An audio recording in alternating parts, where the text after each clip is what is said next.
Mission 2029 में जुटी BJP में पार्टी अध्यक्ष नितिन नवीन की टीम के गठन के बाद अब केंद्र की मोदी सरकार के मंत्री परिषद में फेरबदल की सुगबुगाहट तेज हो गई।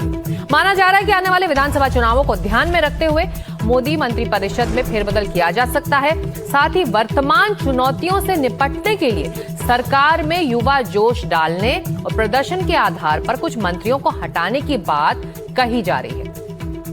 अखिलेश शर्मा हमारे सहयोगी इसी खबर पर और ज्यादा जानकारी के साथ जुड़ रहे हैं। अखिलेश, संगठन में फेरबदल हो चुका है, नई टीम लगभग तैयार है यूपी के चुनावों को खास तौर से साधने के लिए। अब मंत्री परिषद में फेरबदल को लेकर इस वक्त आपके सूत्र क्या बता? देखिए, काफी लंबे समय से पेंडिंग है जहां तक मंत्री परिषद में विस्तार की बात है, क्योंकि इस कार्यकाल में अभी तक कोई फेरबदल नहीं किया गया है, इसलिए बात कही जा रही है। दूसरी बात ये भी कि अभी कई डेवलपमेंट हुए हैं। पश्चिम बंगाल की जीत के बाद टीएमसी के 20 बागी सांसद उन्होंने अलग गुट बनाकर के एनडीए को समर्थन दे दिया। 4 टीएमसी के राज्यसभा सांसद इस्तीफा देकर बीजेपी में शामिल हो गए।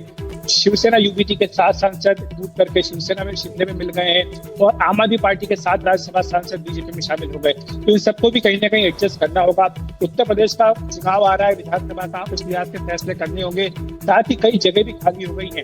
रवनीत सिंह बिट्टू की जगह खाली है, जॉर्ज कुरियन की जगह खाली हो गई है। इसके साथ ही हर्ष मोहित्रा को प्रदेश अध्यक्ष बना दिया दिल्ली का, पंकज चौधरी को बना दिया यूपी का, और साथ ही हरदीप सिंह पुरी का और बीएल वर्मा का जो राज्यसभा का कार्यकाल है वो समाप्त होने जा रहा है। तो ये सारी चीजें एक साथ एक के बाद एक हो रही हैं। तो ऐसे में लगता है कि शायद जल्दी ही मंत्री परिषद में विस्तार किया जाए। दूसरा सवाल पीयूष गोयल को लेकर भी है, जो कि कॉमर्स और इंडस्ट्री मिनिस्टर है, लेकिन उनको अभी पार्टी का ट्रेजरर भी बना दिया गया है। क्या एक व्यक्ति एक पद के तहत वो सरकार में अब नहीं रहेंगे, ये भी प्रश्न पूछा जा रहा है। तो ये सारी बातें हो रही है, इसीलिए सुगबुगाहट चल रही है। क्या जल्दी ही मंत्री परिषद में विस्तार हो सकता है? जी, जिस तरह से संगठन में जो फेरबदल हुआ अखिलेश, उसमें उत्तर प्रदेश के विधानसभा चुनावों का रिफ्लेक्शन दिखाई दिया। जिस तरह के चेहरों को इस वक्त नितिन नवीन की टीम में शामिल किया गया है, तो मंत्री परिषद में जो फेरबदल होंगे उसमें यूपी को लेकर भी कुछ चेहरे दिखाई देने वाले हैं।